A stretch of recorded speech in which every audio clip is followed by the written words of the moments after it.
하나님께로 더 가까이 찬양 드리시고 우리 강의 시작합니다.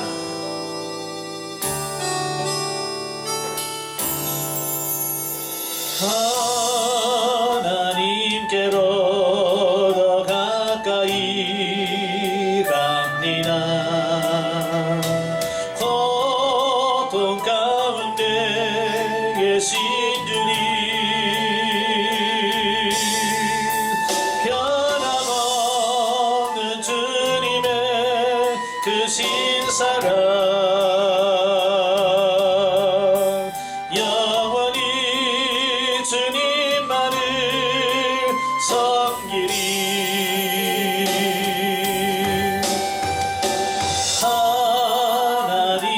하나님께로 더 가까이 갑니다.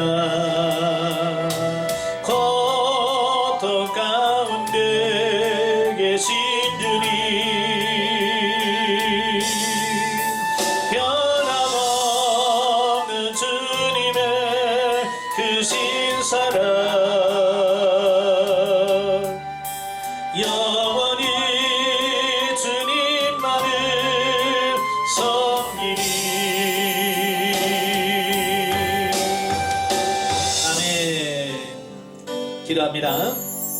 은혜로우신 아버지 감사합니다. 오늘 또 우리를 사랑해 주셔서 훈련의 장소로 인도하시고 창세기의 말씀을 같이 상고할 수 있도록 주셔서 감사합니다. 오늘도 말씀을 나올 때 그 말씀들이 살아있는 말씀이요 생명의 말씀이 될 수 있도록 성령님 도와주옵소서. 시종을 맡겨오며 예수님의 이름으로 감사하며 기도합나이다. 아멘. 예, 오늘 첫 시간에는 창세기 보겠습니다. 창세기 신학적의 교재 10페이지입니다. 창세기 교재 10페이지를 보시면 신학적이가 나오게 되어지는데요. 우리가 지난 시간에 우리가 성경을 어떻게 볼 것이냐 5가지 방법으로 본다고 그랬죠. 서론적 이해, 그 다음에 신학적 이해, 그 다음에 구속사적 이해, 그 다음에 영적 이해, 본문 이해 이렇게 보죠. 지난 시간에는 우리가 이제 서론적 이해를 살펴보았고요. 자, 이 시간에는 이제 신학적으로 이 창세기를 어떻게 볼 거냐 그런 부분을 같이 나누도록 하지요. 1번 창세기의 그리스도. 예, 쉽게 말하면 기독론이에요. 창세기에서 그리스도를 어떻게, 예수님에 대해서 어떻게 말씀하고 있는가라고 하는 부분이에요. 그러니까 성경이 66권 있잖아요. 성경 66권 전체 주제가 뭐냐면 예수 그리스도예요. 그러니까 사실 창세기는 예수님이란 예자도 안 나와요. 그죠? 그런데 창세기 전체 내용을 보면 전부 예수님에 대한 말씀이에요. 그러니까 성경 66권이 다 예수님에 대한 말씀이에요. 그러니까 예수님을 우리의 구주로 오신다. 예, 오실 거다. 이게 구약이에요. 그리고 오셔서 실제로 말씀을 전하시고 치유 사역을 하신 것이 신약이에요. 그죠? 그래서 오실 메시아는 구약, 오신 예수님은 신약. 이렇게 구성이 되어 있어요. 그래서 성경을 보면 66권이 다 그런 내용이에요. 예, 66권이 다 그런 내용인데요. 다양성이 있지만 그 안에 예수 그리스도를 통해서 통일성이 있다고 하는 거. 그러니까 창세기 그리스도가 뭐 어떻게 나오는지, 출애굽기에서 그리스도를 어떻게 묘사하는지, 레위기에서 예수님을 어떻게 모시하는지 이걸 전체를 다 통합해 보면 신약에 나오신 예수님 모습이 명확하게 드러나는 거예요. 자, 그래서 창세기에 나타난 그리스도의 사역은 크게 둘로 나눠요. 예언과 예표로 이렇게 나누어집니다. 그래서 밑에 1번 보시면 그리스도에 대한 예언이 나와요. 예, 그리스도의 예언이 나오는데요. 자, 창세기는 예수님과 관련된 예언을 함에 있어서 넓은 범위에서 시작해서 좁은 범위로 옮겨가는 특징을 보여준다. 즉, 본서는 메시아의 혈통에 대한 예언을 하면서 여자의 후손, 셋의 후손, 셈의 후손, 아브라함의 후손, 이삭의 후손, 야곱의 후손, 그리고 유다의 후손. 자, 이렇게 계속 예수님에 대해서 이렇게 말씀해줘요. 이걸 구속 계시 발전사라고 그래요. 네. 예수님, 하나님께서는 조금씩 좀 더 세밀하게 좁혀서 우리에게 계속 말씀해주고 있는 거예요. 네. 그래서 지난 시간에 말씀드렸잖아요. 우리가 이제 수료하고 나서 계시 발전사적으로 성경을 본다고요. 예, 시대가 가면 갈수록 예수님에 대해서 이렇게 점점 좁혀져서 예수님에서 딱 드러나는 거예요. 자, 제일 먼저 여자의 후손입니다. 범죄한 인간의 구속주로 오실 메시아께서는 여자의 후손으로 태어나며 인간의 몸을 입고 오실 것이 인간 타락 직후에 바로 예언되었다라는 거예요. 뿐만 아니라 메시아가 인간 대속 사역을 수행함에서 사단의 집요한 방해를 받으며 급기야는 십자가의 고난 가운데서 처해질 것이나 궁극적으로는 사단의 세력을 그 근원부터 격파하심으로 구원 사역을 완성할 것이 예언되어지고 있어요. 그러니까 이 예수님의 신앙과 고난이 언제부터 예언되어 있냐면 여자의 후손부터 이미 예언되어 있다는 거예요. 네, 여자의 후손. 그래서 뭐라고 그랬어요? 뱀의 후손이 발뒤꿈치를 문다. 예, 여자의 후손이 발뒤꿈치를 문다는 것은 십자가의 사건을 예표하는 거예요. 예. 그리고 뱀의 머리를 깨뜨린다는 것은 뭐예요? 그렇죠. 예수님이 십자가에서 죽으셨지만 부활하심으로 말미암아 사탄의 권세를 격파한 이 부분을 예언한다는 거예요. 야, 이 창세기 3장 15절에서 이미 예수님의 사역에 대해서 예언하고 있어요. 대단한 거예요. 이게 사람이 이렇게 사람으로는 도무지 쓸 수가 없는 내용이에요. 이게 성령님이 쓰신 거죠. 예. 그 다음에 셈의 후손입니다. 홍수 이후에 하나님께서는 인류의 새로운 조상이 된 노아를 통해서 셈의 후손이 하나님 여호와를 찬양케 되고 야벳 후손도 그 장막에 거하게 될 것을 예언하신 바 있다. 이처럼 하나님의 구원 사역의 핵심이신 메시아께서는 이 셈의 후손으로 오시고 그 구원의 기쁜 소식이 야벳의 후손이나 함의 후손에게까지 널리 전해질 것이 구속사의 초기부터 예언되어지고 있다. 그래서 이스라엘은 셈의 자손이거든요. 예, 그래서 셈의 후손이에요. 그래서 이스라엘 통해서 예수 그리스도가 탄생이 되고 사도 바울을 통해서 그 복음이 야벳 유럽으로 넘어가게 되는 거예요. 예, 유럽으로 넘어가서 유럽 지역이 복음화가 되고 그게 지구 한 바퀴를 돌아서 미국을 거쳐서 우리 대한민국까지 복음이 전파해서 저 예수님 믿게 되어지는 거예요. 바로 이것을 이미 창세기 셈의 후손에서 이미 말씀하고 있다는 거예요. 이거 알고 성경 읽으셨어요? 우리는 잘 이해를 못하는데도 불구하고 이렇게 하나님께서 쫙 역사에 다 말씀하고 있다. 그 다음에 아브라함의 후손입니다. 예, 아브라함의 후손, 하나님께서는 아브라함을 약속의 땅 갈대아 우르에서 불러내시고 하란을 거쳐 약속의 땅 가나안으로 인도하셨다. 예, 이는 그로 하여금 복의 근원이 되게 하시며 땅의 모든 족속이 아브라함을 통하여 복을 얻게 하시기 위함이었다. 이 예언대로 모든 족속을 죄에서 구원하실 그리스도께서 믿음의 조상이며 복의 근원이 되었던 아브라함의 후손으로 태어나셨다. 예, 그래서 하나님께서는 아브라함을 갈대아 우르에서 살고 있는 그를 불러서 가나안, 하나님의 약속의 땅 가나안으로 인도하시고 내 씨로 말미암아 천하 만민이 복을 받으리라. 예, 그 씨가 누구예요? 예수 그리스도를 말씀하고 있어요. 이걸 아브라함을 부르시면서 이미 말씀하셨어요. 그 다음에 네 번째가 야곱의 후손이에요. 자, 야곱이 리브가의 복중에 있을 때, 아직 태어나기 전 엄마 뱃속에 있을 때 둘이 막 이 안에서 너무 싸우는 거예요. 이 안에서. 그러니까 리브가 하나님께 기도합니다. 하나님 이게 무슨 일입니까? 그러니까 네 뱃속에 쌍둥이가 있구나. 그러면서 큰 자가 작은 자를 섬기리라. 그러니까 하나님은 이미 작은 자를 선택했다는 거예요. 태어나지도 않은 이 뱃속에 있는 아이, 큰 아들은 에서고 작은 아들이 야곱이거든요. 그래서 하나님은 야곱을 선택하셨다는 거예요. 자, 거기서 하나님께서는 그 구속사의 주역으로 택하셔서 그 후손으로 큰 민족을 이루게 하실 것과 더불어 그 형제 족속이 야곱의 후손을 섬기게 될 것을 예언하셨다. 이 예언대로 그리스도께서는 야곱의 후손으로 태어나셔서 만백성의 높임을 받으셨다. 자, 그 다음에 이제 창세기에서 마지막으로 예언한 게 유다의 후손이에요. 예, 그래서 창세기 49장에 오면 야곱이 죽기 전에 12아들을 불러놓고 일일이 축복합니다. 예, 일일이 축복할 때에 그 유다에게는 왕권의 상징인 홀이 유다를 떠나지 않으며 치자의 지팡이가 그 발 사이에 떠나지 아니할 거래. 이 홀이라고 하는 것은 왕이 짚고 있는 지팡이를 말해요. 예, 이거 권위를 상징하고 왕권을 상징하는 거거든요. 그러니까 그 홀이 떠나지 않는다는 말을 계속 유다를 통해서 왕권이 유지될 것을 말씀해주고 있습니다. 그래서 그 유다 지파에서 다윗 왕이 탄생을 하게 돼요. 예. 예, 그래서 다윗을 통해서 쭉 왕권이 이어지다가 이제 바벨론 포로가 돼서 끊어지죠. 그래서 눈에 보이는 왕은 없지만 예수 그리스도가 바로 그 다윗의 후손을 통해서 태어나심을 통해서 그 왕권이 계속 유지되고 있다고 하는 사실을 보여주고 있는 거예요. 그러니까 이렇게 구약에서부터 그 예언을 통해서 여자의 후손, 셈의 후손, 아브라함의 후손, 야곱의 후손, 유다의 후손이라고 하는 예언을 계속해서 예수 그리스도에 대해서 예언하고 있다는 거예요. 자, 그 다음에 이제 예표. 자, 예표라고 하는 것은 뭐냐면, 그 시대적으로 앞선 인물이나 사건이 후대 사건과 인물의 한 측면을 영적으로 그리고 예언적으로 미리 보여주고 있는 신비한 영적 현상을 말합니다. 그러니까 하나님께서는 어떤 인물이나 어떤 사건을 딱 보여주시고 이건 나중에 일어날 거야 라고 미리 보여주는 거예요. 이게 성경을 보면 계속 예표의 계속이거든요. 네.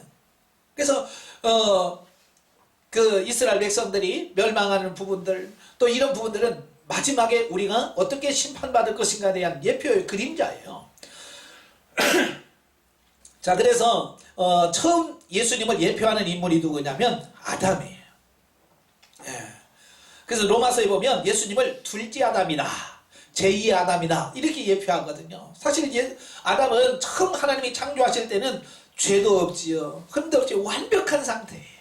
이건 뭘 의미하냐면 죄 없이 태어나신 예수 그리스도를 예표하는 거예요. 아시겠죠? 그리고 아담이 모든 인류의 대표자가 되었잖아요. 그죠? 모든 인류의 대표자가 돼요. 마찬가지로 예수님이 우리 모든 인류의 대표자가 되시.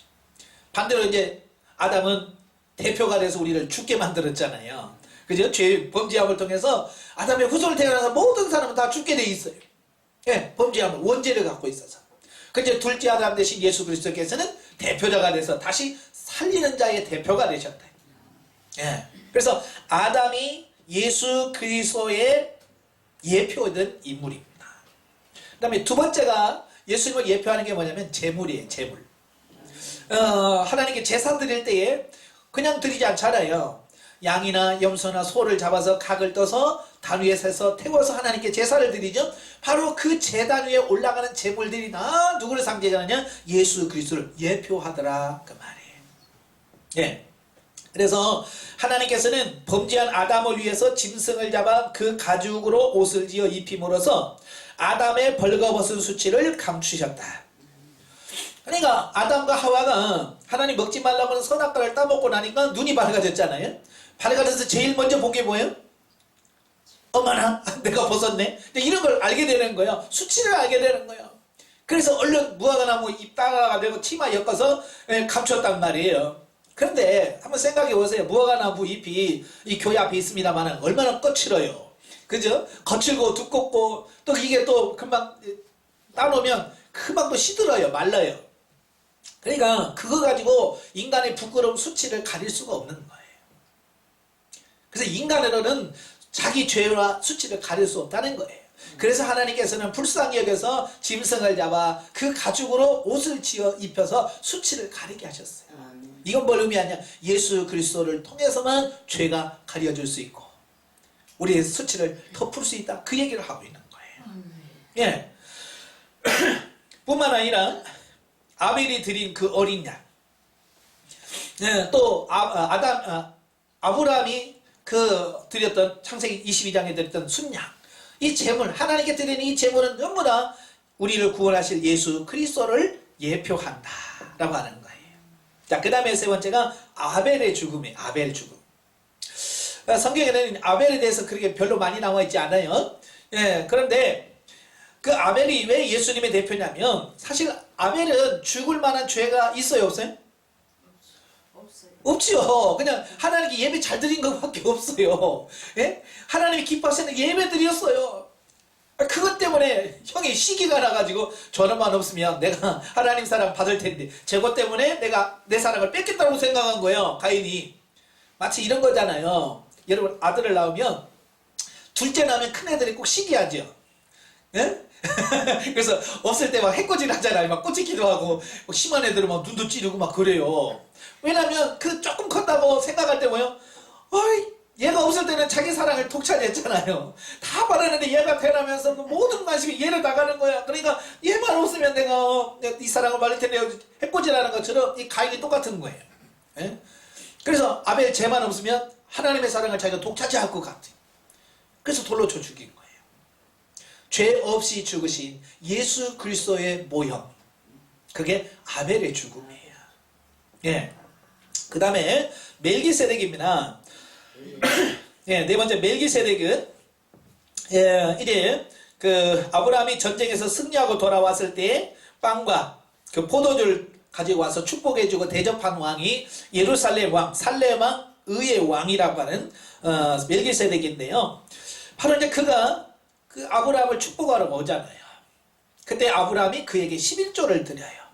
예, 이 모든 사건을 통해서 이제 히브리에서 잘 설명해 주고 있잖아요. 바로 이 멜기세덱은 예수 그리스도 시작도 없고 끝도 없는 그 예수 그리스도 예표의 인물이 멜기세덱이에요. 그리고 멜기세덱이 가지고 나와서 아브라함을 대접한 빵과 포도주는 나중에 예수님께서 성만찬할 때에 포도주와 떡을 주시면서 이것은 내 살이요 내 피라고 하신 그 성만찬에 쓰여지는 그것을 암시하고 예표해주고 있다 그 말이에요. 예. 그 다음에 이삭이에요. 이삭. 그는 하나님의 언약에 의해서 아버지 아브라함이 100세에 낳은 인물이죠. 그는 그리스도께서 구약에 거듭된 예언을 의하여 태어나시되 동정녀 탄생이란 이적을 통해 태어나실 것을 예표합니다. 사실 그 여성이 아이를 낳을 수 있는 것은 뭐냐면 경수가 끊어지지 않아야 돼요. 그죠? 경수가 있어야 거기서 임신이 되는데 사실 사라는 하나님께서 너 자식 주겠다 그러니까 뭐라 그래?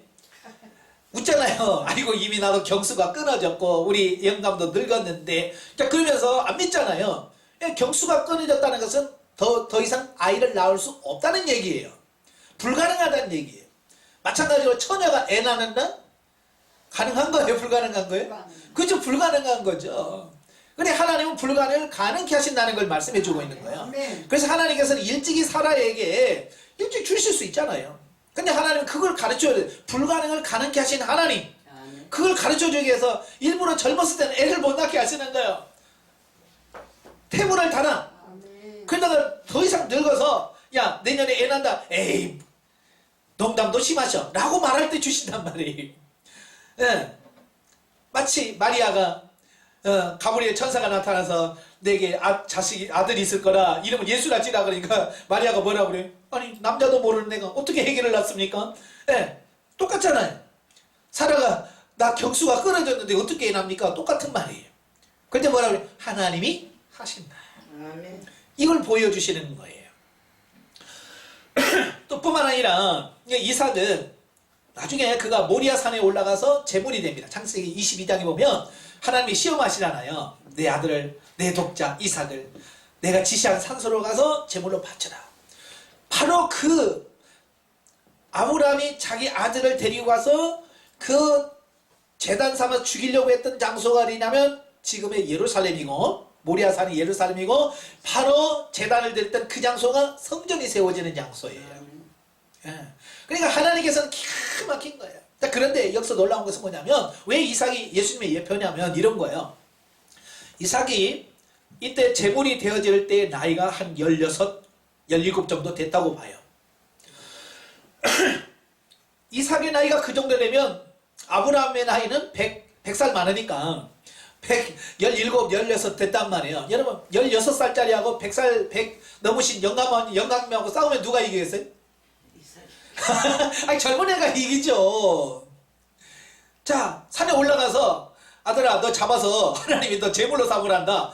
만약에 이삭이 안돼 하고 버티면 어떻게 제물로 삼겠어요. 그죠? 버티면 못해요. 그러니까 이삭을 제단에 올려놓고 잡으려고 칼을 들었다는 얘기는 이삭이 그런 거예요. 이게 하나님의 뜻이라면 나 잡아요 하고 스스로 제단에 올라가서 누워서 목을 이렇게 대고 있는 거예요. 이게 뭐냐? 죽음을 스스로 받아들이는 순종. 그래서 이삭이 예수 그리스도의 예표가 되는 거예요. 바로 예수님은 누가 뭐 예수님 십자가 안 지면 안 돼요. 누가 옆에서 말하는 사람 있어요, 없어요? 아무도 없어. 제자들 다 말렸어. 예. 그리하시면 아니 되옵니다 라고 베드로는 만류하고 심지어는 나무리기까지 했어요. 예? 정신 차리세요 예수님. 예? 그렇게까지 했는데도 예수님은 스스로 십자가 자리에 가시잖아요. 바로 이삭이 그 예수님의 예표다. 예. 그 다음에 마지막 요셉이에요. 요셉은 그 꿈을 꾸기도 하지만 그가 형제들에 의해서 예, 팔려가잖아요. 예? 팔려갑니다. 바로 예수님도 자기 동족 유대인들에 의해서 팔려가지요. 바로 이 부분을 비유하고, 또 요셉도 시험에서 통과하잖아요. 그죠? 보디발의 아내가 그렇게 유혹을 해도 내가 어떻게 하나님 앞에 득지합니까? 꼭 안 하잖아요. 예수님도 마귀 시험에서 어떻게 하셨어요? 승리하시잖아요. 바로 이 모습을 요셉도 예수 그리스도의 삶을 그대로 예표해주고 있는 거예요. 그러니까 우리는 성경에 나오는 요셉만 보면 안 돼. 요셉을 보면서 예수님을 봐야 돼. 이삭을 보면서도 예수님의 모습을 보셔야 돼. 그러니까 성경 전체 어느 곳을 봐도 예수 그리스도로 볼 수 있는 삶이 되셔야 돼. 아멘. 예, 그 시각이 열려져야 돼요. 예. 그 다음에 이제 두 번째가 창세기의 신학적 주제예요. 성경의 첫 책인 성경은 성경 전체 역사와 신학의 토대를 제공한다. 즉 창세기는 하나님의 백성들이 자신의 존재를 어떻게 이해하는지를 태초에 있었던 하나님의 천지창조와 그 직후 초기 역사를 연결시켜 줌으로써 하나님의 백성들에게 다음과 같은 소중한 사실을 제시해준다. 첫째, 이 세상은 결코 우연히 생겨나거나 어쩌다가 진행된 진화의 과정의 무의미한 소산물이 아니다. 성경에서 가르쳐주는 게 이거예요. 첫 장이 뭐예요? 태초에 하나님이 천지를 창조하시니라. 하나님이 이 땅을 다 하나님이 창조하셨다는 거예요. 세상에 그 어떤 책도 이걸 말씀하고 있는 게 없어요. 오직 성경만이 하나님께로부터 왔다 이걸 강조해요.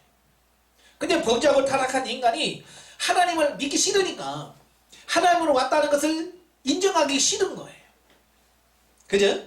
이 선지마물이 이거 하나님이 주셨다. 이 믿으면 하나님을 믿어야 된단 말이에요. 하나님 믿기 싫어. 그래서 인간이 지어낸 게 뭐냐면 진화론이에요. 그게. 예, 무슨 하나님이죠. 저절로 생겼지. 이런 거예요. 네, 그래서 인간도 그냥 그 미생물에서 척추동물로 이렇게 살살 바뀌어가면서 좀 더 진화해가면서 새가 동물이 되고 이렇게 해서 원숭이가 되고 원숭이가 사람이 됐다 이렇게 가르친단 말이에요. 그게 훨씬 더 사람들이 이해하기가 쉬워. 하나님 우리를 창조하셨다. 아유 도대체가. 여러분 믿지요?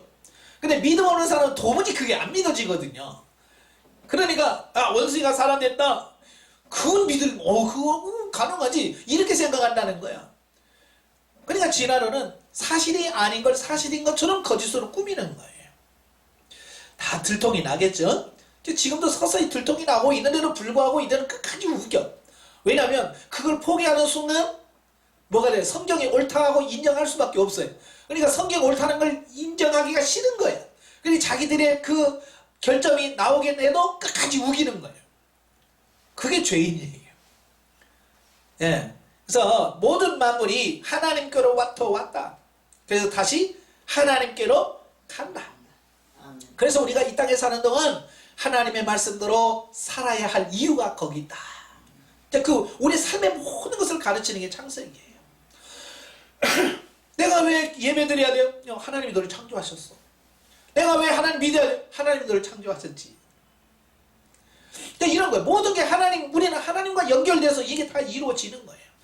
근데 그게 안 믿어지니까 주일날 교회 안 가잖아요. 왜? 하나님의 존재를 안 믿으니까 주일이 필요 없는 거예요. 의미가 없는 거예요. 태초에 하나님이 천지를 창조하셨다. 우연히 생긴 게 아니라 하나님의 우리 인간을 구원하시기 위해서 그 터전, 그 장소를 마련해 주기 위해서 이 지구를 만드시고 우주를 만드신 거예요. 예, 두 번째가 뭐냐?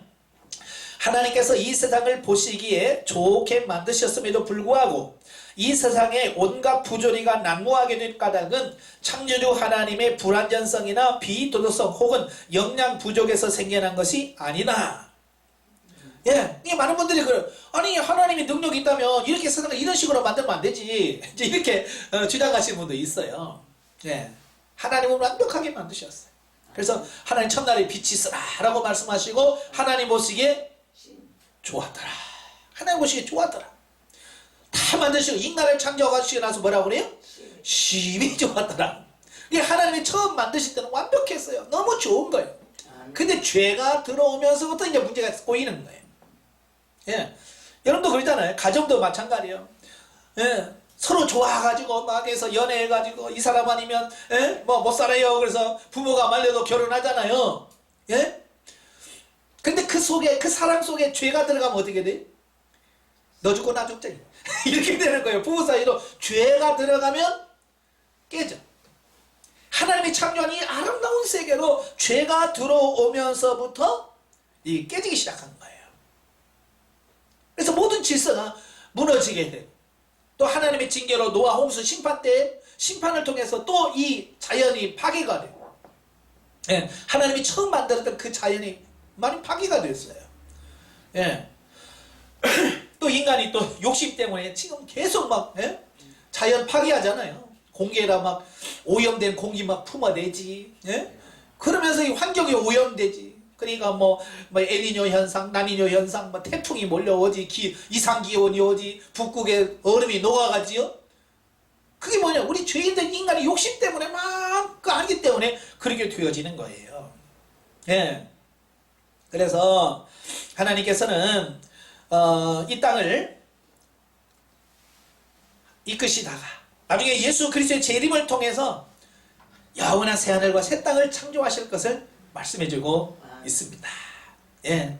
자, 그 다음에 세 번째가 뭐냐? 이 세상의 모든 존재는 하나님께서 말씀으로 창조하셨다라는 거예요. 그런데 특이하게 인간만은 특별하게 당신의 형상과 모양으로 지으시되 흙으로 빚으시고 생기를 불어넣어 주심으로 창조하셨다. 하나님은 나머지는 다 말씀으로만 지으셨어요. 빛이 있어라, 궁창에 있어라 그랬죠. 근데 사람만큼은요 하나님께서 손수 흙을 빚어 빚으시고 그 코에다 생기를 불어넣으셨어요. 그 생기가 뭐예요? 하나님의 영, 생기. 우리 인간의 영을 말합니다. 영. 영을 불어넣으신 거야. 왜 영을 불어넣으셨느냐? 바로 하나님과 영적 교제를 나누는 존재로 만드시는 거예요. 그래서 인간이 다른 피조물보다 존귀하고 특별한 이유가 뭐냐? 바로 하나님의 생명, 영이 우리 안에 존재하고 있기 때문에 그래요. 그러니까 우주에서 뭐 사람 별거 아니에요. 그런데 모든 자연계가 사람을 두려워하게 돼요. 왜냐? 우리 사람 안에 하나님의 형상에 담겨져 있기 때문에 그러는 거예요. 사자가 세겠어요? 사람이 세겠어요? 사자가 훨씬 세잖아요. 근데 사람 보면 도망가. 왜 그런 줄 알아요? 예, 사람 속에 하나님의 형상이 있기 때문에 이 동물들도 그걸 두려워하는 거예요. 사람의 힘 때문에 두려워하는 게 아니에요. 예. 뭐 요즘에는 아우라가 있다고 하잖아요. 아우라. 뒤에 빛이 있다고 하잖아요. 그러니까 사람 속에 하나님의 아우라가 쫙 비치니까 동물들이 그걸 무서워하는 거예요. 근데 우리는 마치 우리가 뭐 힘이 있고 능력이 있어서 동물들이 도망가는 줄 알아요. 아니에요. 우리 안에 하나님의 형상이 있기 때문에 우리가 귀하고 존귀한 거예요. 그러니까 우리 영이 얼마나 존귀하냐면, 아마 여러분 비행기 타시고 해외에 가시죠? 예, 해외에 가셨다가 예를 들어서 불의의 사고로 죽었어요. 그럼 돌아올 때 어디서 타고 와요? 화물칸에 태우고 옵니다. 갈 때는 예? 그 사람 타는 곳에 와서 갔다 할지라도 죽으면 화물칸에 타고 온다니까. 왜요? 영혼이 없으면 이건 집착이야. 그러니까 사람의 그 존귀한 것을 어디에 달리냐? 영혼에 달리는, 영에 달리는 거예요. 그게 하나님의 형상인 거예요. 그래서 하나님의 특별한 창조물이며 창조의 최대의 걸작품인 인간은 만물과도 바꿀 수 없는 존엄한 존재로서의 가치를 지닌다. 네. 그 다음에 네 번째는 모든 죄는 반드시 형벌이 뒤따른다라는 거예요. 네, 하나님과 맺은 언약을 파기하고 선악과를 따먹은 아담과 이를 조장한 하와와 및 인간을 유혹하여 범죄의 동기를 제공한 뱀에 이르기까지 모두 하나님의 존귀한 존엄한 형벌을 선언받았습니다. 자, 그러니까 죄를 지면 반드시 거기에는 징계가 있어요. 우리 여러분도 마찬가지예요. 이 땅에서 죄를 지으면 하나님께서 어떤 분은 그래요. 뭐 안 하던데? 예, 있을 거예요. 좀 기다려봐요. 우리가 죄를 지면 반드시 거기에 대가를 지불해요. 이 땅에서든지 아니면 죽어서든지. 그런데 예수 안 믿는 사람은 이 땅에서 그 죄값을 치르지 못하면 죽어서 지옥에서 치르지. 근데 예수 믿는 사람은 어떻게 될까? 천국 가서 너는 천국 들어오기 전에 너 지옥 생활 한 30년 해야 되겠다. 너 지은 죄가 많아서. 그래서 천국에 지옥이 있어서 감옥에 있어서 30년 있다 들어갑니까? 없잖아요. 그런 게 없어.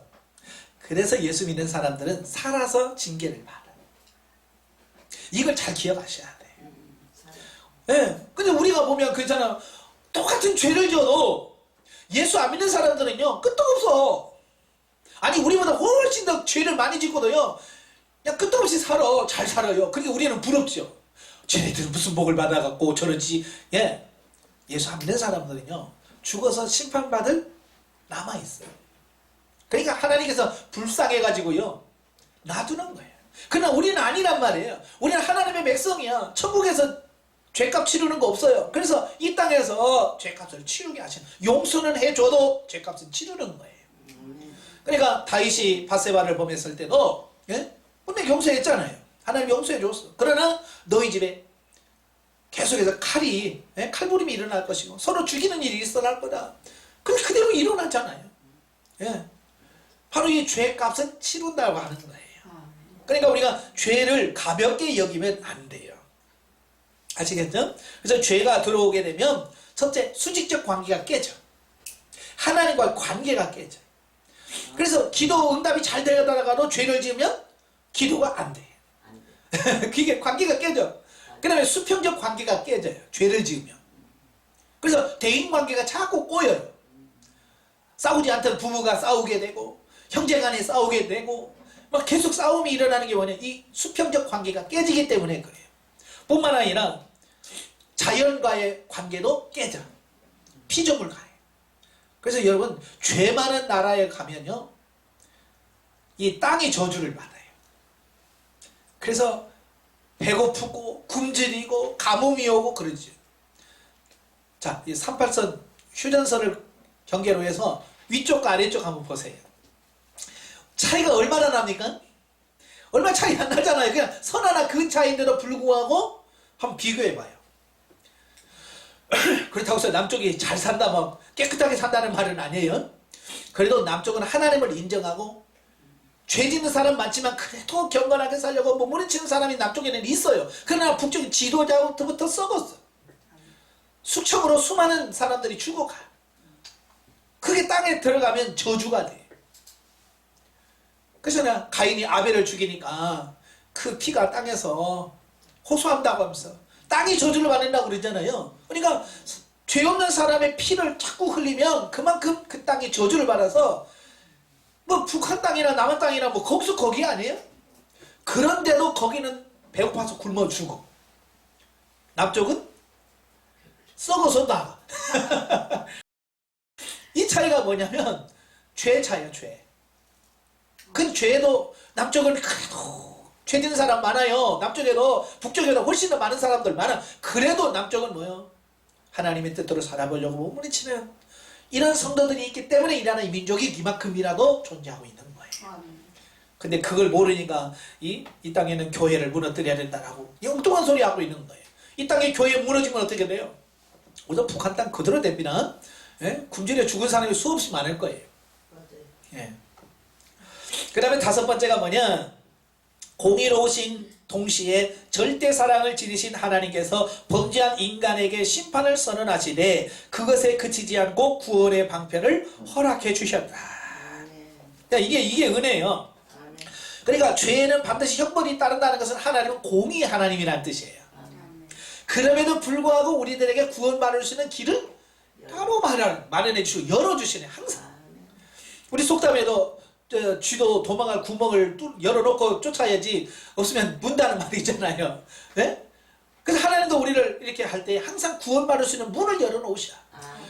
홍수를 심판하실 때도 방주를 지으시고 구원할 수 있는 방편을 마련해 놓으시는 거예요. 항상 하나님. 그게 사랑의 하나님이시라 그 말이에요. 그 다음에 6번째는 뭐냐? 우리의 존재는 근본적으로 선교와 관련이 있다라고 하는 거예요. 네, 세상에 다양한 민족이 있어요. 모두가 다 하나님의 형상과 모양대로 창조받은 아담의 후손이면서 노아의 후손이에요. 우리는. 그러니까 어찌 보면 우리는 성은 달라도 어찌 보면 다 형제예요. 피부색이 달라도 아프리카의 피부가 검어도 한 형제예요. 그렇기 때문에 우리가 할 일이 뭐냐면 그들도 복음이 전파돼서 구원받아야 될 수 있다는 거예요. 우리는 너무 이기적이고 민족주의적인 어떤 성향이 강해요. 그래서 우리나라만 복을 받고 우리나라만 구원받고 요거죠. 이게 이 유대인들이 했던 거잖아요. 이스라엘 백성들이 왜 망합니까? 바로 그것 때문에 망한 거예요. 하나님은 너희를 통해서 천한 만민이 복을 받으리라 그랬는데 이스라엘 백성들은 뭐예요? 자기들만 복을 받는다고 생각한 거예요. 그래서 안전해요. 복음 안전해요. 그래서 망한 거예요. 그래서 오늘도 여러분들도 이제 여러분이 영적으로 좀 성장이 되면 나만 구원받고 나만 천국 가서 상 받아야지 그러면 안 돼요. 믿지 않는 남편, 믿지 않는 가족들, 여러분 주변에 있는 사람들, 저 사람도 나처럼 구원받아서 천국을 소망하면서 살아야 되는데 그래서 전도하셔야 되고 또 우리나라만이 아니라 외국에 나가서 선교하시는 분들을 위해서 기도해주고 그분들을 물질로 후원해서 그분들이 나가서 복음사를 전하도록 돕는 역할을 하셔야 돼요. 그게 여러분이 성장하면 해야 할 일이에요. 우리가 당연히 해야 할 일이다 그 말이에요. 자, 7번째 천지를 창조하신 하나님께서는 또한 모든 역사의 주관자가 되신다. 예? 인간 나라들 간에 보이는 각 축제는 이 세상이 외면적으로는 힘의 논리에 따라 움직이고 있는 것처럼 보인다. 그러나 진지하게 인류 역사를 전체를 보면 이는 하나님께서 당신의 백성에게 약속을 주시고 그 약속을 성취하신 과정일 뿐인 것이다. 그러니까 지금 우주 지구상에 돌아가는 모든 일들을 보면 힘센 나라가 막 억압을 하고 그러죠. 그러니까 그 나라가 하는 것 같지만 아니 하나님께서 그렇게 역사하셨고 이끄셨다라는 거예요. 역사의 주관자가 누구냐? 하나님이라는 거예요. 그걸 가장 잘 보여준 성경이 다니엘서예요. 다니엘서 보면 느부갓네살 왕이 꿈을 꾸잖아요. 금신상, 큰 신상을 보잖아요. 머리는 금이고 가슴은 은이고 배는 독이고 넓적다리는 철이고 밑에는 발은 철과 흙이 섞여있는 이것을 보여주면서 앞으로 역사가 이렇게 진행될 거다. 바벨론, 페르시아, 헬라, 로마 이렇게 쭉 이어져 갈 거다. 역사의 주관이 이렇게 그걸 누가 그렇게 정하겠어요? 하나님만이 하실 수 있는 거예요. 바로 이걸 우리가 깨달으셔야 돼요. 그러니까 우리가 이 땅에 사는 동안에 하나님을 잘 섬기고 하나님이 여러분의 주인 그러니까 아버지의 뜻을 자꾸 구하시라. 저는 이제 영성훈련을 하면서 끊임없이 하나님께 질문하는 게 이거예요. 하나님의 뜻이 무엇입니까? 아버지께서 원하시는 게 무엇입니까? 왜? 우리 모든 목적이 아버지가 최고 정점이잖아요. 그 아버지의 뜻이 나를 통해서 이루어져야 돼. 그러니까 자꾸 물으셔야 돼. 아시겠죠? 주님, 제가 무엇을 합니까? 어떻게 해야 됩니까? 어떻게 아버지의 뜻을 이룰 수 있습니까? 그 질문의 기도를 끊임없이 드리셔야 돼. 자, 8번째, 아브라함을 비롯한 구약 족장들의 생에서 보여지는 바와 같이 사랑이 풍성하신 하나님은 당신이 택한 백성에게 선으로 대하시며 잘못을 회개하는 자에 대하여 거듭 용서하시는 은혜를 베푸시더라. 그러니까 한 번 잘못했다고 난 끝이야 그러지 마시라 그 말이에요. 하나님은 또 용서하시고 또 기회를 우리에게 주신다는 사실을 보게 되죠. 자, 그러면 큰 3번 창세기와 현대 성도. 이 창세기가 언제 기록됐냐면 1446년 이스라엘 백성들이 출애굽한 이후에 기록되어 있거든요. 그러니까 지금부터 약 3500년 전에 기록된 말씀이에요. 3500년 전. 3500년 전에 기록된 성경하고 지금 2019년에 있는 우리와 맞을까요? 안 맞을까요? 환경이나 모든 게 다르죠. 사는 건 다 다르잖아요. 그럼에도 불구하고요, 이 창세기는 오늘날 우리에게 주신 말씀이라는 사실이에요.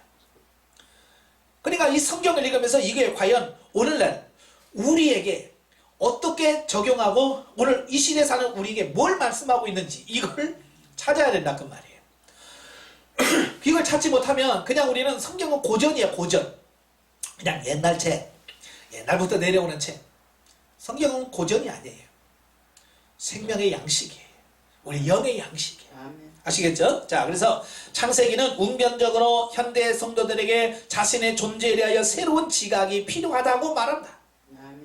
여기서 가장 먼저 알 수 있는 것은 뭐냐? 인간은 창조주 하나님께서 지으신 그분의 피조물이라는 사실이다.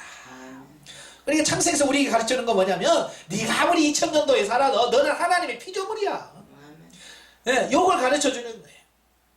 많은 사람들이 지금 이걸 잊어버려요. 마치 자기가 하나님이라 되는 것처럼 야 지금 우주로 달나라를 왔다 갔다 오지 우주로 왔다 갔다 하는 시대에 에이 하나님이 어딨어? 이런단 말이에요. 아니란 말이에요. 그래도 지가 달나라에 가도 지가 뭐예요? 아 피조물이잖아요. 달도 하나님이 만드신 거예요. 언제 만드셨어요? 창조전에. 창세 때 하나님께서 달나라를 만드는데 이제 겨우 달나라 가지고는 마치 하나님이 없다고 먹이는 거예요. 자, 똑같은 우주 비행사죠. 소련에서 최초로 우주를 날아간 우주 비행사가 그 우주에 가서 이제 지상하고 통화를 하잖아요. 통화하면서 뭐라고 했냐면 야 여기 오보니까 하나님 없더라. 우주의 공간에 가서 저 하나님이 계신 줄 알았더니 올라가니까 하나님 없어. 이제 그랬단 말이에요. 왜? 유물론주의지 이거. 하나님의 존재를 안 믿으니까 하나님 없어 그랬거든.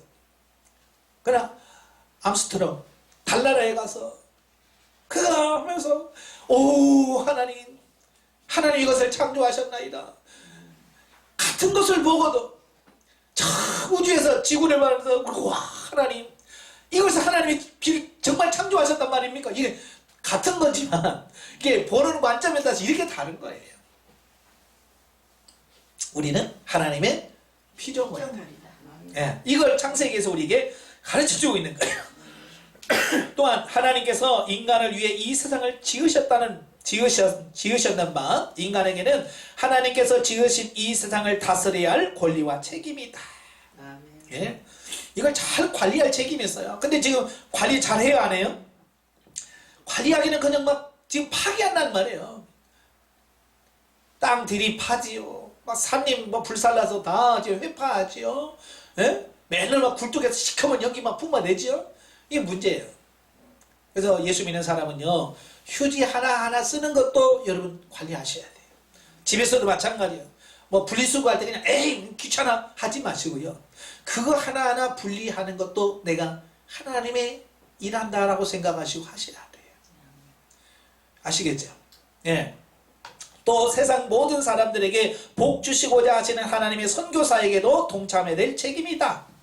자, 이렇게 할 때 비로소 인간은 하나님의 충실한 자녀의 한 사람답게 살아갈 수 있는 것이다.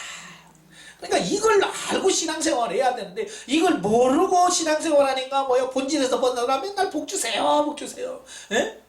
맨날 그러고 앉아있는 거 아니에요. 하나님 지금 뭘 원하시는지를 정확하게 알아야 돼요. 그래야 우리가 바르게 하나님을 섬길 수 있는 거예요. 자, 그래서 우리가 창세기를 읽으며 우리 자신의 존재에 대하여 깨달아야 하는 또 한 가지 중요한 것은 우리가 죄인이라는 사실이다. 예? 왜 우리가 성경을 읽어야 되냐? 내가 죄인이야. 성경은 뭐냐? 죄인이 구원받는 길을 말씀해 주신 것이 성경이에요.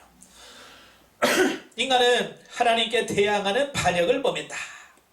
그런 반역주의인 우리는 하나님의 자비와 용서를 구해야 한다. 또한 우리는 창조주이시며 이 세상의 역사를 주관하시는 하나님께서 우리를 주장하사 증오와 질시의 길에서 나와 사랑의 길을 걷도록 해달라고 기도해야 한다. 예? 죄 가운데 살지 말고 정말 하나님의 뜻대로 말씀대로 살게 해달라고 기도하셔야 돼. 또 한 가지는 창세기는 하나님을 믿음에 있어서 우리는 아브라함, 이삭, 야곱, 요셉과 같은 신앙의 선진들의 모범을 따라야 함을 보여준다. 그러니까 아브라함의 모습을 보면서 그래 이렇게 하나님 말씀에 순종해야 돼. 이걸 배워야 된다고 말해요. 아시겠죠?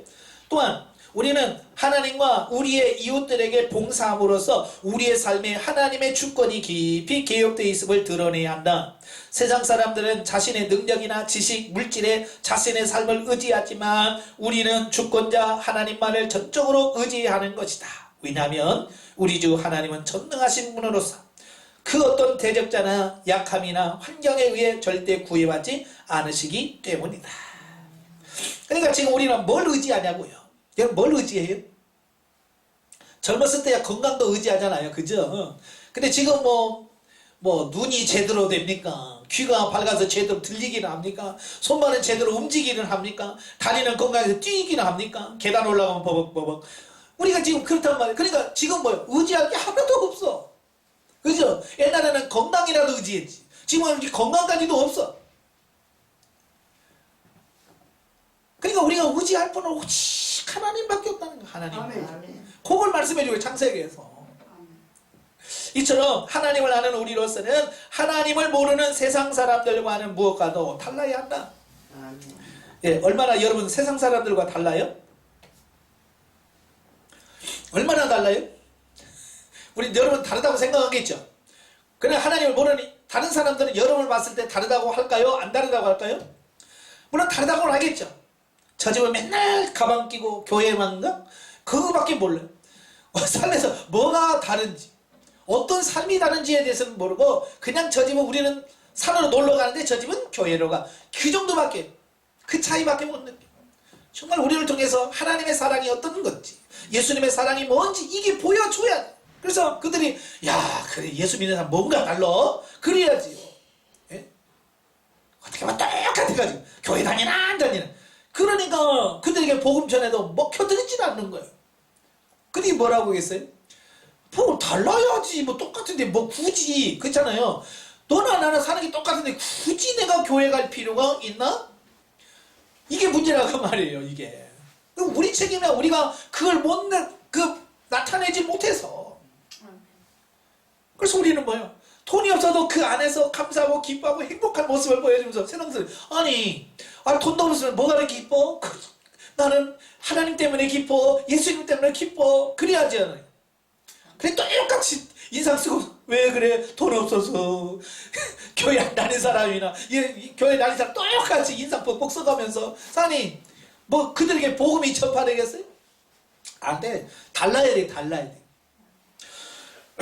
아무것도 없어도 우리는 기뻐하면서 뭐가 그렇게 좋아? 나 하나님 때문에 좋아. 이래야지. 그렇지 않아요? 뭔가 달라야 돼.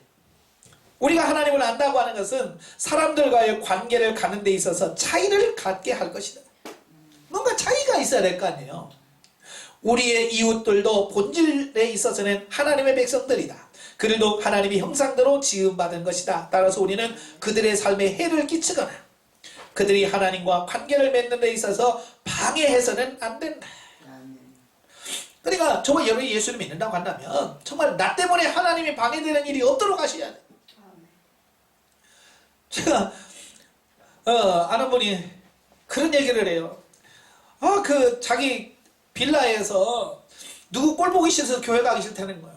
그래서 왜 그러냐 그랬더니 꼭 쓰레기 버리잖아요. 쓰레기 음식물 이렇게 봉투에다 해서 이렇게 버려야 되는데 꼭 권사라고 하는 사람이 꼭 그거 안 하고요. 꼭 쓰레기를 이렇게 막 버린다는 거예요.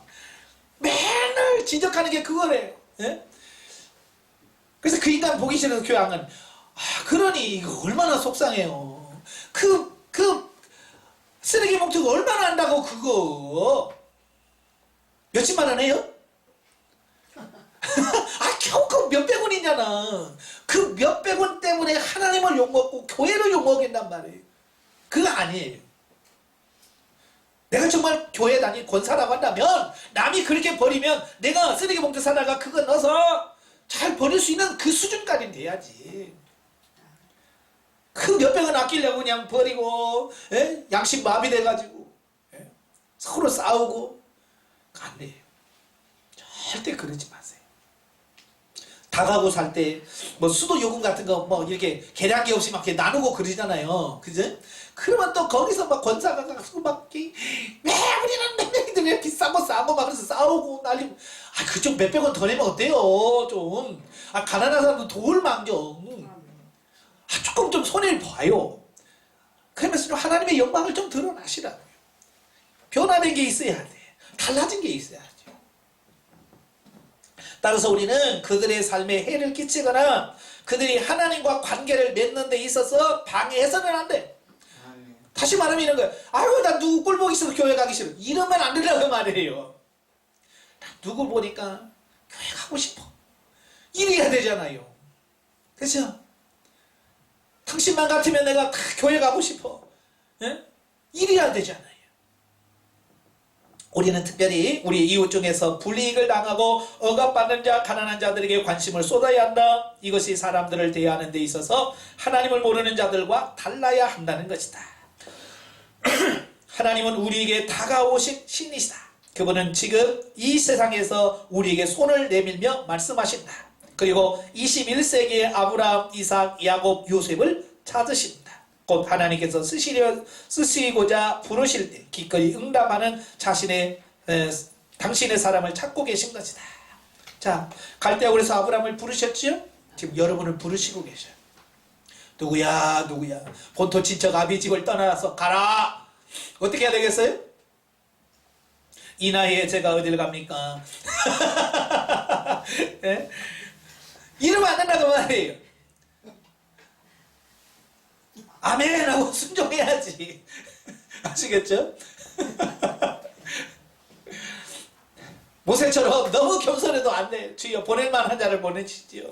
뭐 입이 뻣뻣하고 혀는 둔합니다. 아니 하나님은 모르시고 부르겠어요? 나보다 나를 더 잘하시는 그분이신데 하나님 부르셨을 때는 가능하다고 생각하고 내가 감당할 수 있게 부르신 거예요.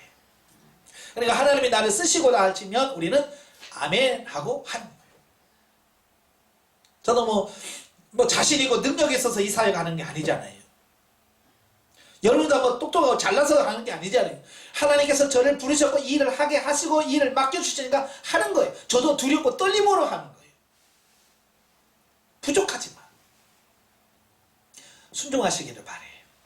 자, 넘겨서 20페이지 보시면 구속사적 예가 나옵니다.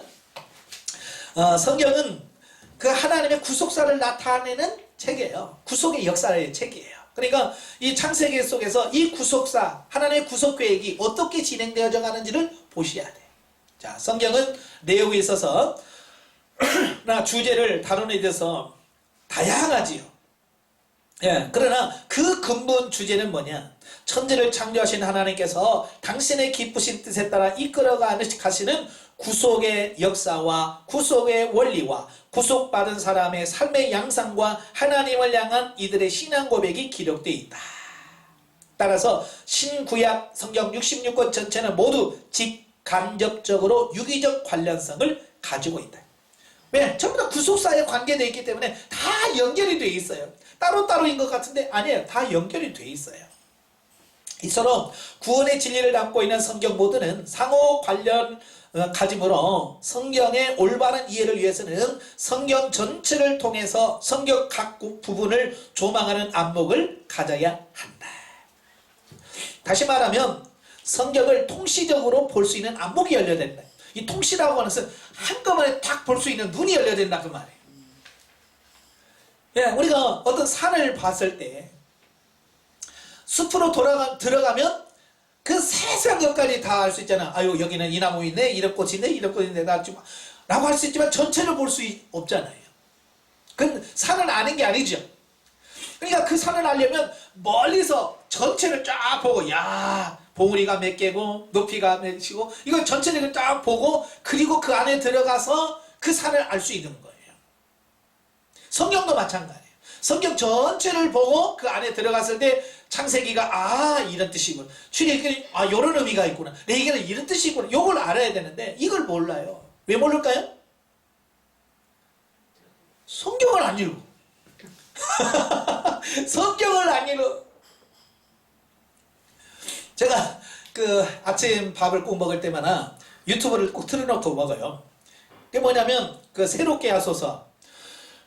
다른 때는 시간을 못 보니까 밥 먹을 때 새롭게 하소서 간증하는 분들 이렇게 하나 틀어놓고 옆에 틀어놓고 밥 먹으면서 봐요. 근데 그 조혜련이라고 하는 분이 간증을 하더라고요. 나는 원래 그분 싫어하거든요. 원래 하는 짓이 좀 그렇고, 예? 또 원래 종교가 기독교가 아니었어요. 남녀 호랑개교예요. 그러니까 하는 꼴도 그렇지, 그 종교도 그렇지. 그러니까 나는 조혜련에 대해서 굉장히 안 좋게 생각을 했었거든요. 근데 어느 날 여기 신앙생활 한다고 간증이 나와요. 그래서 에이씨 얘가 뭘 믿으면 지가 얼마나 믿겠어. 그리고 저도 별로 신통치 않게 생각을 했어요. 근데 이렇게 보니까 조혜련이 나와 있는 거예요. 그래서 밥 먹으면서 들었죠. 근데 그가 하는 말이 뭐 많이 있지만 그 조혜련 그분이 처음 교회 와서 깜짝 놀란 게 있대요.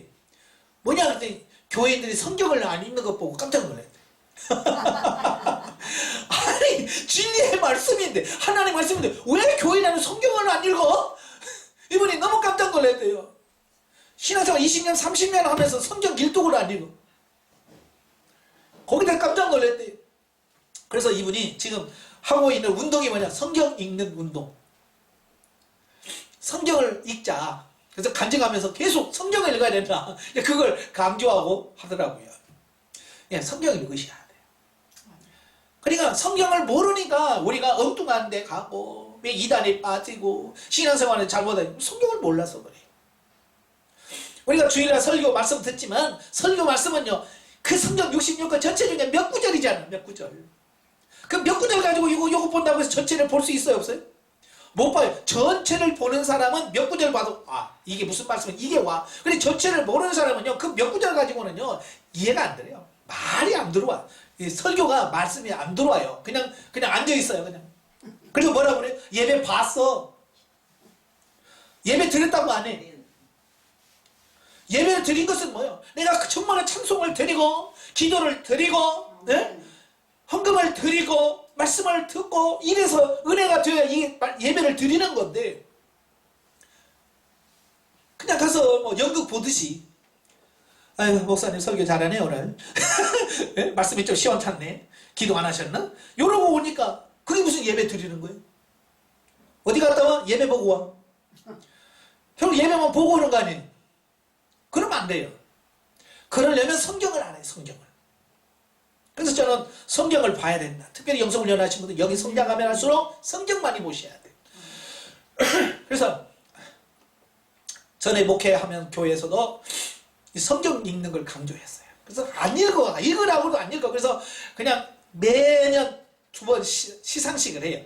시상식을 하고 해서 하니까 1년에 성경을 5, 5독, 6독 하신 분이 3명, 2명 나오고 그리고 보통 1독, 2독 1년에 성경 1독, 2독을 하는 거예요. 그러니까 이분들이 성경을 좀 아니까 말씀이 들어오는 거예요. 성경을 모르니까 설교를 해도 저게 도대체 무슨 말이래 이해가 안 되는데 성경을 읽으면서 설교를 들으니까 이해가 되는 거예요. 어떤 분은 그래요. 나는 읽어도 이해가 안 되더라고요. 이거 성경 이해돼가지고 성경 읽는 사람 몇 사람이 될까요? 나도 이해가 안 돼. 성경 읽다 보면. 예. 목사도 이해 안 된다니까요. 그러니까 이건 하나님의 말씀이기 때문에 그냥 읽어요. 이해가 되든 안 되든 읽어요. 읽어가다 보면 하나님께서 눈을 열어주시고 우리 지각을 열어서 알게 하시고 생각나게 하시고 깨닫게 해주시고 이거 누가 성령님이 하시는 거예요. 내가 할 일은 뭐냐? 그냥 읽어놓는 거예요. 읽어놓는 것은 내가 할 일이에요.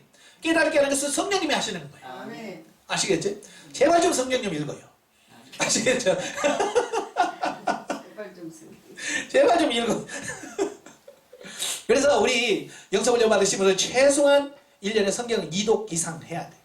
2독, 3독은 해야 성경의 말씀이 들어와. 예. 저도 성경을 좀 빨리 읽다 보니까 20일 좀 넘으면 한 독씩 해요. 예. 그러면 한 달이면 1독 할 수 있어요. 좋은 정신을 다해야죠. 그러니까 한번 도전해 보세요. 아시겠죠? 자, 그런데 성경 가운데 시간적으로나 지리적으로 가장 광범위한 내용을 담고 있으며 시작의 책이라고 할 수 있는 창세기에 대한 이해는 성경 전체를 이해하는 출발점이 된다. 실로 창세기는 성경 전체의 묘판이며 모든 기독교 신앙체계의 직간접적인 출발점이 되는 교리의 모태라고 할 수 있습니다. 그러니까 창세기가 없으면요, 기독교 자체가 존재 안 돼. 그만큼 이 창세기가 중요한 책이에요. 예. 그래서 창세기를 잘 이해하셔야 돼요. 자, 즉 창세기는 그 언제인지 정확히 알 수도 없는 하나님께서 천지를 창조하신 역사의 시작 시점부터 BC 19세기에 있었던 요셉의 죽음까지 다루는 실로 유고한 시간적 배경을 가진다.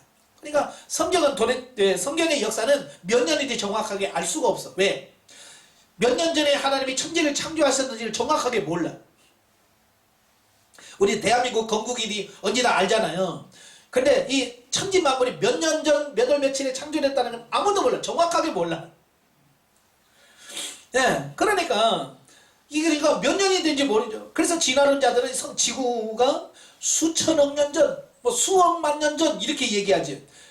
그래서 신생대, 구생대 뭐 이렇게 이야기합니다. 그 성경을 모르는 사람들이 하는 얘기고, 성경은 아담부터 시작해서 연수를 쭉 이렇게 계산해 보면 약 6,000년 조금 넘어요. 예. 이 아담이 930살에 죽잖아요. 그러니까 그걸 쭉 성경에 나오는 계산을 쭉 해보면 6,000년 조금 돼. 예. 물론 그게 정확하냐?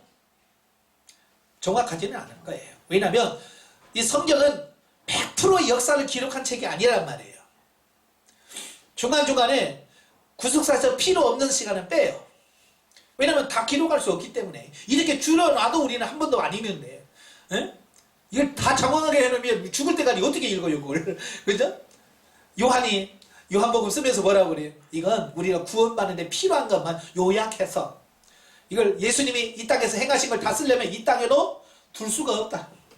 다 기록할 수가 없는 거예요. 그래서 우리가 구원받기에 합당한 아주 작은 것만 요약해서 쓴 거예요. 성경이라고 하는 거예요.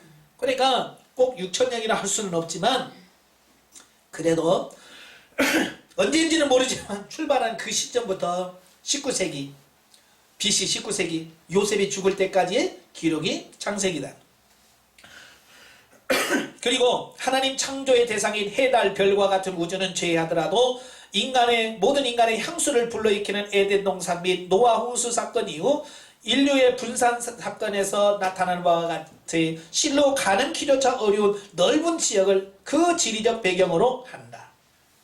이를 보다 축소시켜 아브라함 이후의 역사를 보더라도 갈대아 우르에서 출발하여 하란을 거쳐 가나안에 이르고 다시 애굽에 내려갔다가 가나안으로 돌아오는 넓은 지역을 그 지리적 배경으로 한다. 그러니까 성경은 그 한반도라고 조그마한 나라에서 이루어지는 그 역사만 기록한 게 아니라 이 지구 전체에 일어나는 역사를 다 다루고 있어요. 굉장히 넓어요, 폭이. 네. 한편 창세기는 기원의 책이죠. 그래서 창세기는 우주의 기원, 인간의 기원, 안식일의 기원, 혼인의 기원, 범죄의 기원, 구원의 기원, 희생제사의 기원, 가족, 살인, 문명, 민족, 이스라엘, 이 모든 것의 시작이 어떻게 시작됐는가를 가르쳐줘요.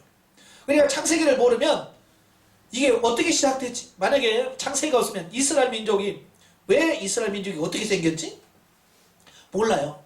그러니까 창세기가 없으면 이스라엘 민족에 대한 이해를 할 수가 없어. 어떻게? 하나님께서 아브라함을 선택해서 그 후손들이 바로 그 이스라엘 민족들이거든요. 그러니까 이런 것들이 다 나와. 또 결혼도 하나님께서 한 남자와 한 여자, 결혼이라는 게 이런 거구나. 이렇게 다 이렇게 해놓은 거예요. 그리고 중요한 것은 창세기 1장부터 3장이 뭐냐면 천지창조와 인간의 타락, 구원에 대한 말씀이죠.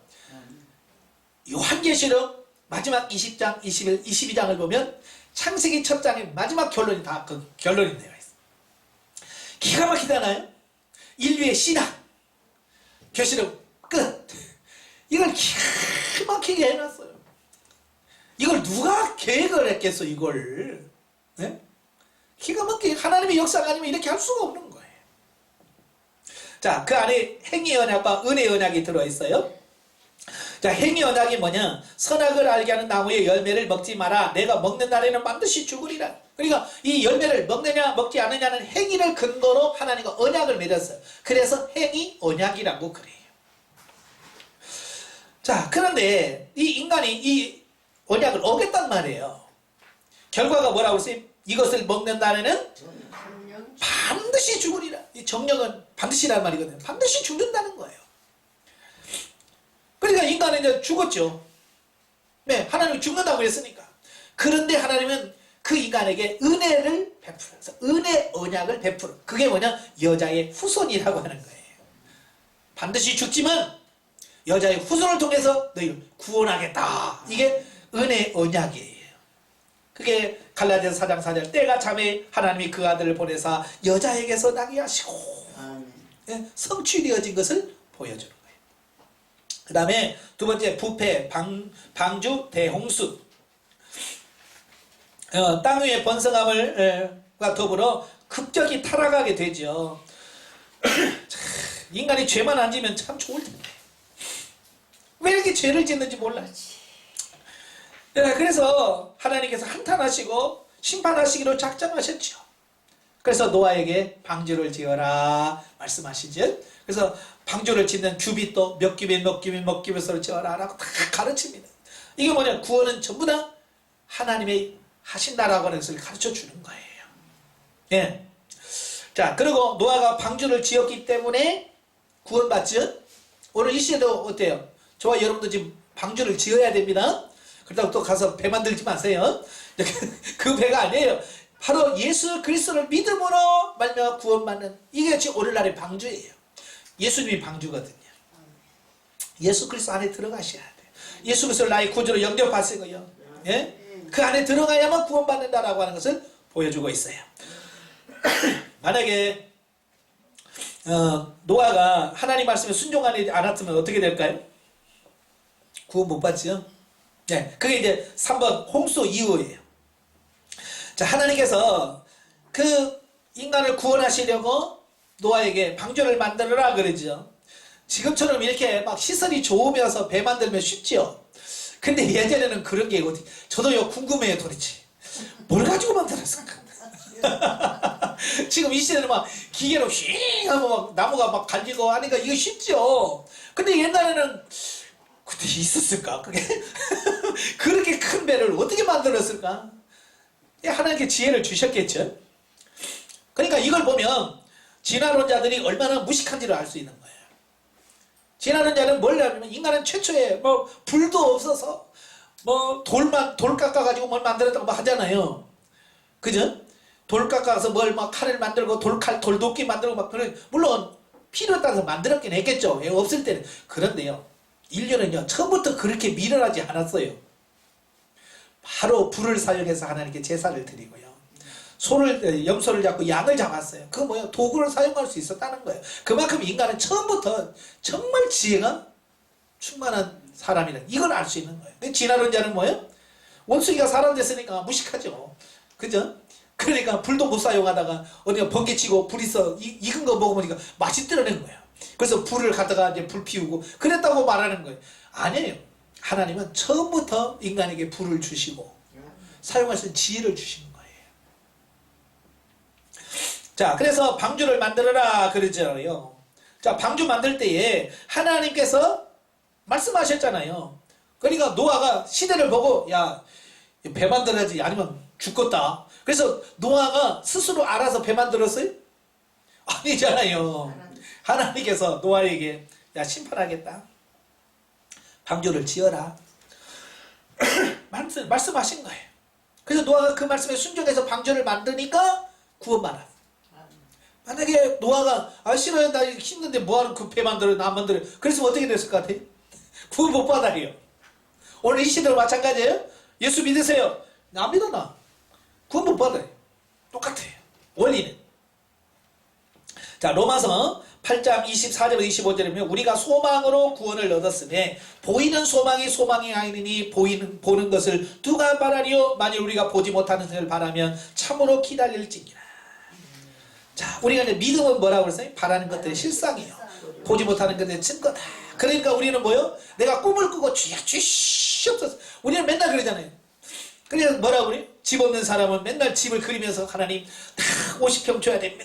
맨날 그랬더니 하나님 50평 줬더라. 간증하고 돌아다니지. 그게 믿음일까요? 그건 여기 보니까 보이는 것은 소망이 아니라는 거야. 보이지 않는 거 뭐예요? 하늘에 속한 거, 영적인 거, 신령한 거, 요걸 바라는 게 믿음이고 요게 소망이지. 땅에 있는 건 소망이 아니라는 거야. 근데 우리는 온통 예수 믿으면서도 땅의 소망만 갖고 있잖아요. 땅의 소망. 그죠? 교회 가서도 맨날 아버지 우리 딸 우리 아들 사업 잘 되게 하시고 복받게 하시고 맨날 그러고만 기도하는 거. 이 껍데기 영양가 없는 것만 기도하고 있는 거예요. 그러니까 우리가 신앙생활을 수없이 해도 안 되는 거예요. 보이는 것은 소망이 아니래. 진짜 소망은 보이지 않는 거래요. 보이지 않는 거 우리 영. 사람들이 영에 왜 관심이 없어요? 안 보여 얘가. 영이 좀 보였으면 좋겠어. 나도 좀 보여줬으면 좋겠어요. 그래서 제 영을 쏙 빼가지고, 자, 영 보세요. 이만큼 성장했죠? 여러분 영도 쏙 빼가지고 보세요. 이만큼밖에 안 했대. 이러면 얼마나 좋아. 근데 이게 볼 수가 없네, 이게. 그러니까 사람들이 관심이 없는 거예요. 자, 4번. 아브라함부터 요셉까지. 하나님께서는 첫째 이제 아브라함을 선택하시잖아요. 네, 그래서 아브라함이 뭐라고 그래요? 땅의 모든 족속이 복을 받으리라. 그래서 아브라함을 선택하셨어요. 그래서 아브라함을 선택하셔서 어디로 인도하냐면 가나안으로 인도해요. 그 가나안은 역사적인 땅이 아니에요. 물론 이제 지금 이스라엘 땅을 가나안 땅이라고 하지만 그것은 하나의 예표예요.